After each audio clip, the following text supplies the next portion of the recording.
This week on Live It Up, I decided to do something different because I wanted to introduce our new entertainment correspondent. Ladies and gentlemen, it's Chance! Yay!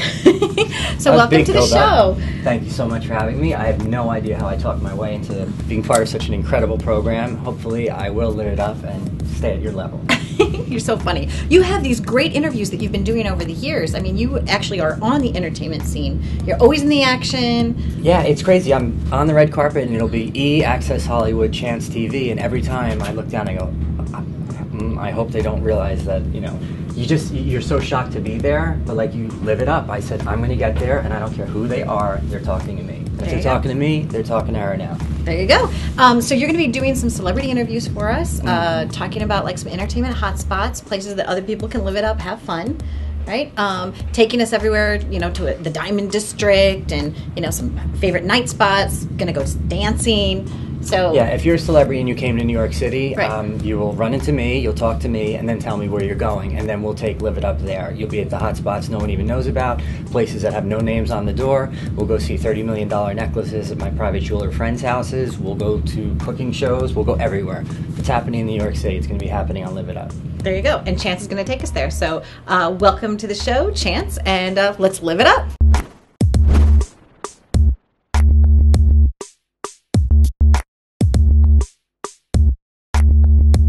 We are here with the stars of Doggie Moms, and I want to meet everyone and introduce your little friends.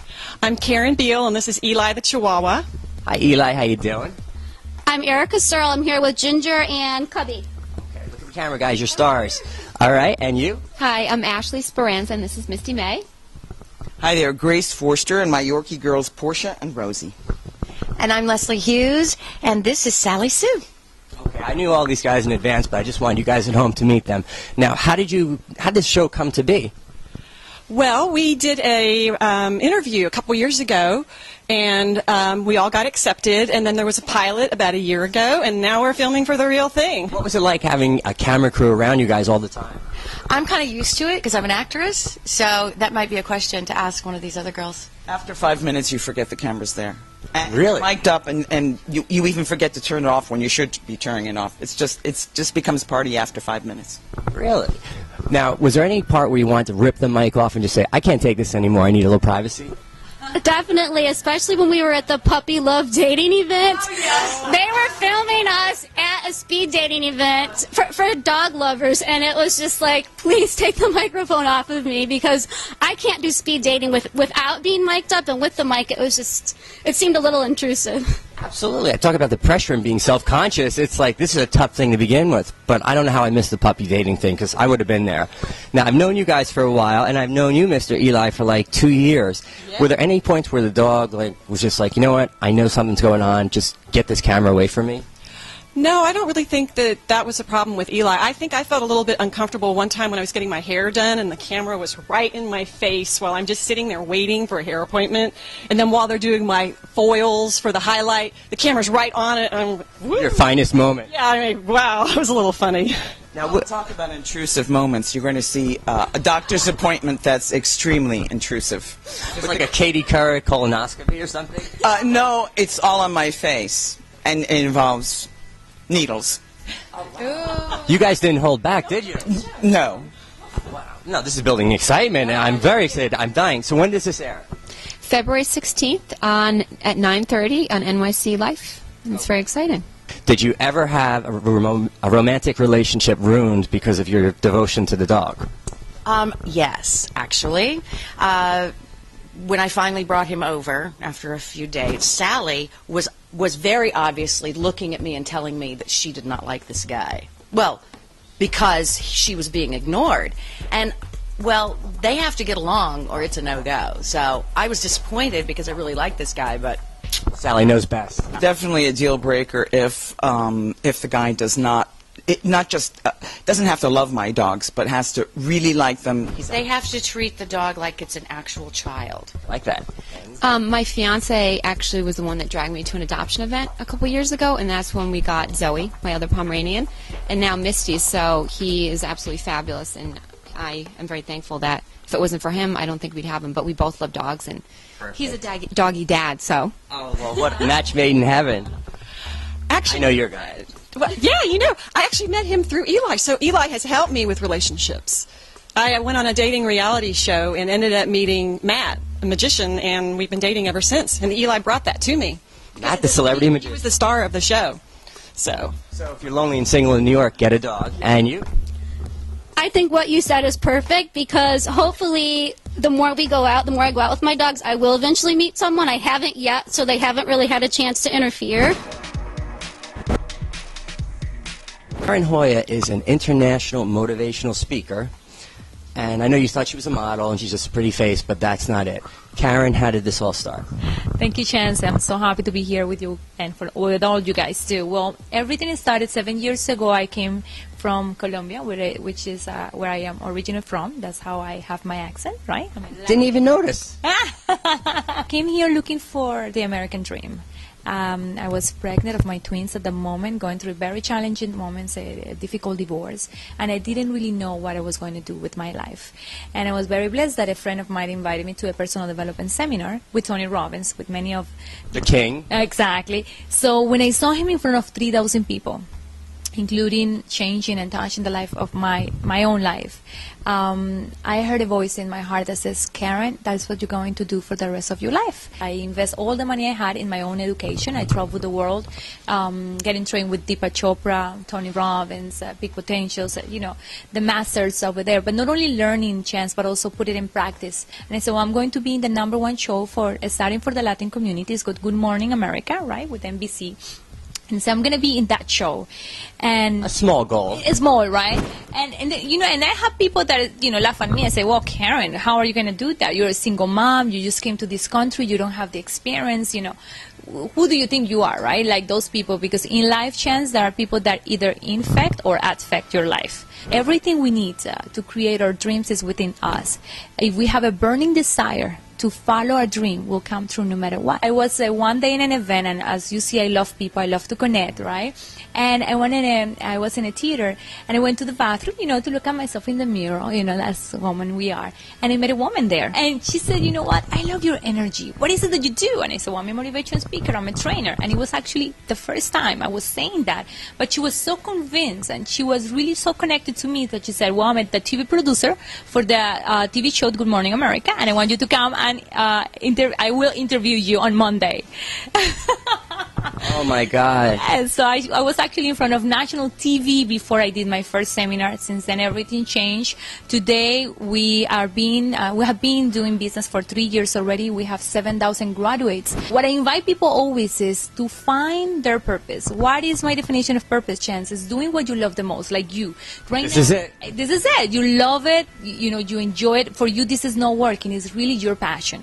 So find that and then use it to serve other people. Find a way to help other people. Wow, you are an amazing person. When you were younger, before you had, the difficult trials and tribulations with divorce and single mom, what did you want to do? Because you never saw this coming. Oh, no, never. But you know what, Chance? I love cameras. I love acting. I used to be a model when I was in Colombia. Oh, that's a shock. So I always also loved people.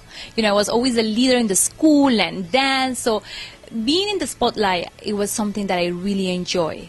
But once I found my purpose, I said, this is great because now I can use the skills, to interact with people, to be on camera, but use it to serve. Use it to share this message, and it has been a blessing. It's about what can we do to help others. Gandhi once says, we have to be the change we want to see in the world, and that's what we're doing here.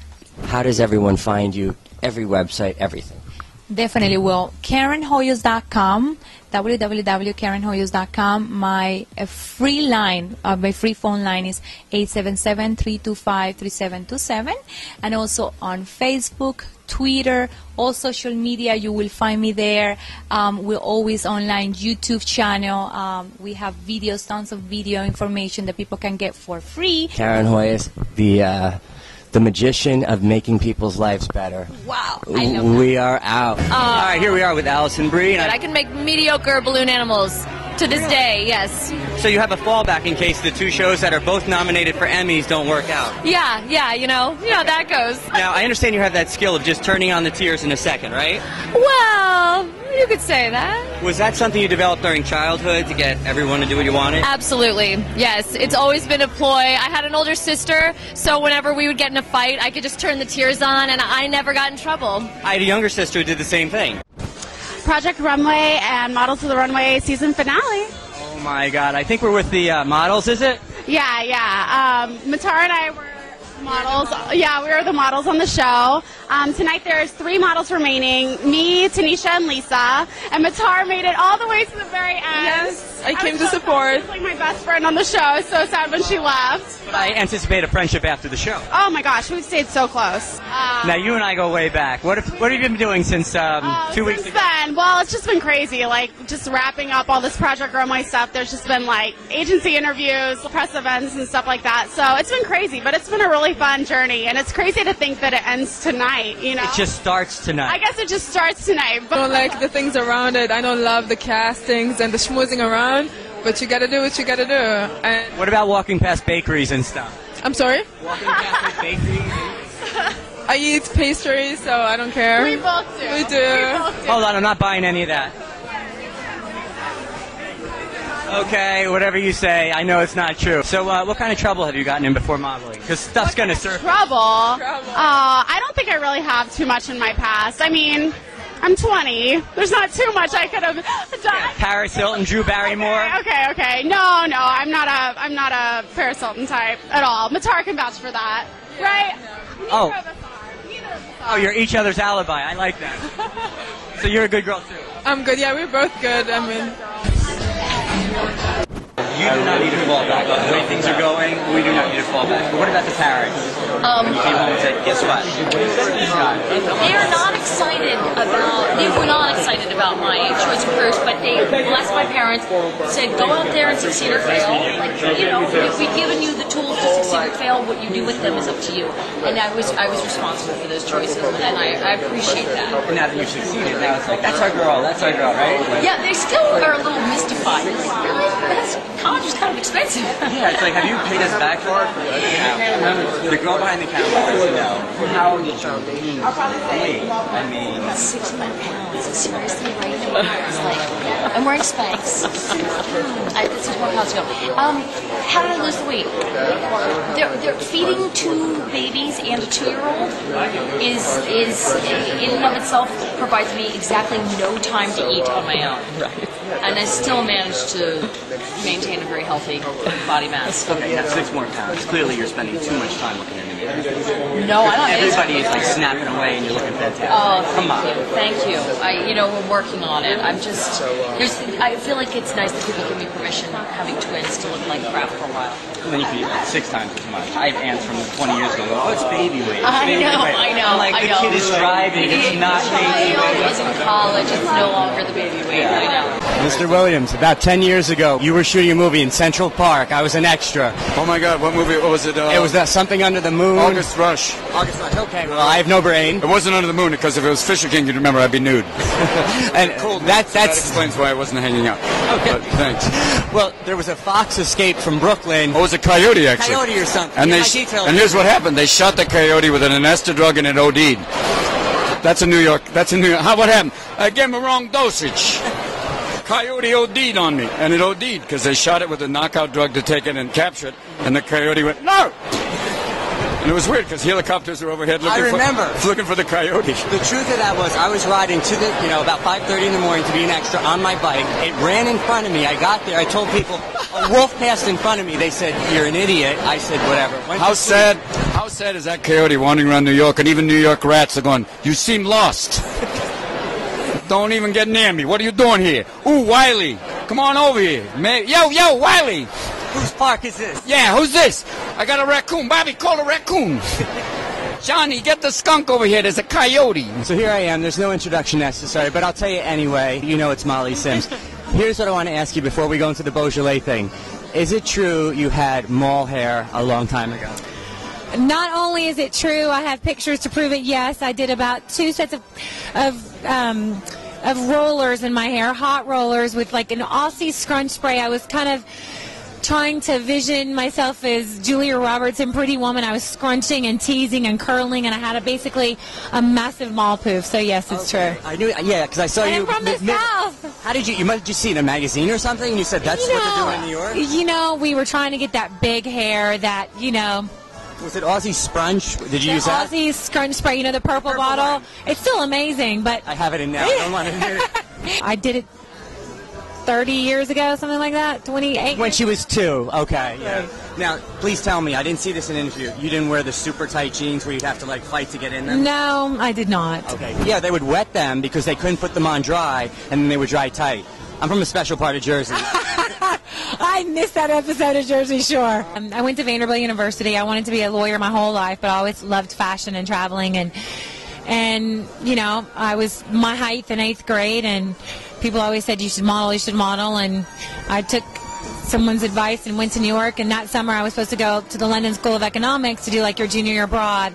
Ended up modeling and grossed myself in European living, and yeah, it's still... You're a true Renaissance girl. You know, I do in many ways feel like I've been made over. I had some really good schooling, so instead of going back to Vanderbilt, I went and kind of learned about the world. When you travel, you have a thicker passport, and you really know and can feel what people are going through. So in that way, it's been an amazing global perspective on all cultures. Exactly. Now, have you ever thought, like, maybe I'll go back to law school for a little bit once this all settles down? You know, I'm not very far from finishing my degree at Vanderbilt. I would love to honestly get the degree. You'll be there at the graduation. Chance TV, you know, I like studying. I like learning, but I would always love to, yeah. Maybe online someday. Probably. We can totally do it now. You're like, whatever. Well, I heard that about you, that even though you're in Hollywood, you didn't go Hollywood. You're still true to all your old friends.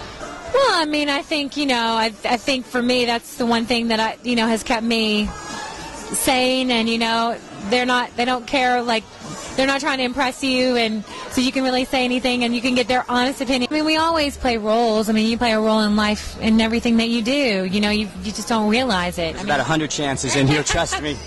But, you know, and that's okay. I think it's just really, you don't want to ever lose yourself, that's all. Now, do you still take, for the beautiful skin and hair, the prenatal pills? I do, every day. I researched you. Honey, I did. I do it every day. I always tell people, I'm like, baby. Prescription prenatals. I'm not trying to have a baby. I want to clarify. However, it does help your hair. Oh, clearly. Great vitamin to take for a woman, I think. Yeah. Is there anything you haven't done that you want to do? You know what? The transitioning phase is over, my friends. I mean, besides designing jewelry and love of fashion, I was coming out with a jewelry. I'm keeping to my acting and to my jewelry. I listened to you the other day, and you were talking about the difference between chemical and spiritual, and that although some people in your life are no longer with you, chemically, spiritually, they're there, and you go to make phone calls. And I felt really good about that, because when people lose people... It's true. It's because it's hard. You still intuitively just dial a number and you know they're not going to answer, you know. All close friends like Ray Charles, Sinatra, all 174 friends. You set the bar so high for yourself. Did you ever wake up one day and say, oh, Quincy, what have you done? This is too much. No, I'm always too busy to do that. Too busy? Yeah, there's always something going on. You're never going to stop? Never. This is Paz de la Huerta. I understand you speak 3 languages, French, English, and... Español. Español. Por supuesto. Je m'appelle Chance comme bon chance. Oui? Oui. Enchanté. Et j'ai oublié tous les mots. Oui, merci. C'est dommage. Oui. So, your whole Boardwalk Empire, you've been acting since 4, so you kind of saw this. I mean, know that I was going to be directed by Martin Scorsese. When you were 4 doing your little acting classes, yeah. Were you thinking of anything else? Where, like, I like this, but I want to be maybe a model or a doctor or an astronaut? I kind of just wanted to be a kid. Well, you don't have one wrinkle, so you still have the youthful appearance, so you could play kids at least, right? Yeah, I can. With the movie, how did you prepare for this when they told you, here's what we want you to do, here's the cast of characters, I mean, this is big time stuff. I mean, I just wanted to work with actors that I admired, and I worked to work with Jim Jarmusch before Scorsese. My name is Paz de la Huerta, and you're watching Chance TV. When you got nowhere to turn to and no one that you think can help you, These guys are the ones who are going to help. They're going to do whatever it takes. They've got the heart, the guts, the muscle, and they're fearless. Joe Pan's Rescue Inc. Big Mike, Rescue Inc. Big Ant, Rescue Inc. Johnny O. So when did this start as far as the animal rescue, like the first rescue that you did? Let's say on your own? We've been rescuing animals all our lives, you know. Since we were kids, we always defended the defenseless. The ladies and kids and stuff too, right, that have trouble, domestic problems? Yes, we help out with spousal abuse. Now, I met downstairs, I met Thunder and Buckshot, but how's Ribbons doing? Ribbons doing good. We renamed him Rebel. We took him out of a really bad situation. There was a fighting ring that was broken up. We shot down there. We flew down there, actually, with the help of off animal rescue flights. We nursed him back to health, and we gave him a second chance. And he reminded us of ourselves, because, you know, we've been through some horrendous challenges in life, and we've gotten second chances. So, you know, we take animals that nobody else would take. I mean, just downstairs I met Thunder. Thunder had been shot 4 times and is missing a leg, so 5 times. So you guys really do take the ones that no one else either, even if they have the heart, they don't have the ability to handle. And he was shot 5 times, shattered one of his legs. They tried to save it, but they couldn't, and they had to amputate it. And it just shows you the ability for these animals to live in the moment. You know, such a horrendous thing happened to him right in front of his face, and he could still come out of it and still find his way to trust humans again. You know, people could learn a lot from these animals. I'm here with Eric B. and Big Mike from Rescue Inc. This is Thunder. Thunder was shot 4 times in a home invasion. Thunder's previous owner was killed in front of him. He's just one of the perfect examples of what we're all about as far as rescue. We had to take his leg, and we rehabilitated him, and here he is. He's happy as can be now. That's right, just like any other dog, too. So, a lot of the dogs that really deserve the second chance are the ones that are older or the ones that are hurt. They were following their human. That's why they ended up getting hurt. Being loyal and getting shot. Exactly. Now, I understand you have a place where you take them and help them out? That's right. We've got Almost Home Rehabilitation Center. It's 25 acres in upstate New York. And what makes it different than a lot of other places is that we live there. Now, instead of taking that dog out and sending them to a cage and concrete kennel where there's no rehabilitation in there, how are they supposed to trust again when you stick them in a cage and concrete cell, basically, and then you know, make them wait there? They come into a home. You know, they get beds, they get couches, they get, you know, everything that they deserve being a dog. Man's best friend. That's where we rehabilitate them as a house. He should be dog's best friend. I mean, that's how I see it. Exactly. A lot of dogs that we've run into, sometimes they've never even seen grass. See that, little Chris? Mwah, thank you. These women in rescue groups would come to us with all sorts of problems, whether it be somebody abusing an animal and got abusive with them, somebody fighting animals, somebody took somebody's animal, won't give it back. We would either go with these women and make sure they were okay, or if it was something serious and got a little nasty, we'd go ourselves. Very involved with the young kids, going to different schools, correction facilities, reform schools. You know, these are kids that have been in a lot of trouble like us, you know, when we were younger, and we just let them know there's a second chance for everybody, including yourselves. We set up programs from training dogs to cat enclosures and building them. So we really show them that there is a second chance. Now, I understand you're an officer, Big Mike. We try to educate people, too. Try to educate people about abuse and a lot of different things. You know, we all get together, we sit down, we investigate different things that happen, and then we go out and we act on it. We actually, you know, we're knocking on doors, we're out there. We're trying to make the world a better place for our kids to grow up in. You know, the biggest problem we have in society is the animal cruelty laws. They're very weak, and we have to make them stronger. We're trying to push legislative laws passed to, if somebody's caught abusing an animal in a certain way, that they have to go for a psychiatrical evaluation. 100% of all the serial killers, pedophiles, and rapists all started off abusing animals at one time or another. What they do is they practice on these animals, because an animal, you know, can't talk and it's easy to hide. So they practice on these animals, and when they feel comfortable or when they can't feed that sickness inside anymore, they move on to something else that they deem to be helpless, which is usually a small child, a woman, or an elderly person. What we do is we stop that cycle of violence, and we let them know that it's not the proper thing to do, you know, to abuse these animals. It's not going to be tolerated. It's not going to be tolerated, exactly. But the thing is, like a lot of people say, you know, when you leave, they'll do it. No, they won't. because they don't want us to come back a second time. That's number one. First time's a warning. First time's a warning, and they know somebody's watching them. But, you know, they say the animals that they don't have a voice. We don't mind speaking for them, and believe me, we're going to tell you what they got to say. Now, is there any rescue, like maybe the first one or a recent one, that really stands out in your mind? No, every one of them stands out in our minds. Every one of them counts, okay? You know, some people say, because believe me, we spend a lot of time on some of these cases, okay? And someone says, you know, you guys are out here from morning till night, you know, waiting for this guy to come home with this dog in the yard. Is it worth it? You're damn right it's worth it, especially worth it for that dog. You can help us by volunteering or help us out by fostering. Fostering is very big. That would help us out big time. We also, like you said, we got the contest shelter challenge going on. It's the Pet Finder Shelter Challenge. I want everybody to keep on voting every single day. Also help out Rescue Inc. by showing your support. You could buy the shirts. You can go to the Rescue Inc. store. You could donate to us. You could do everything through that. If you have anything to report or you need anything from Rescue Inc., go to our website. It's Rescue Inc. Inc. is spelled INK.com. You heard it from the real thing. These guys are the ones that make a difference. They go into any place, anytime. They will find you. It doesn't matter. America, Israel, or all the other places I mentioned. If you're not on the side of the dogs, then you're against these guys.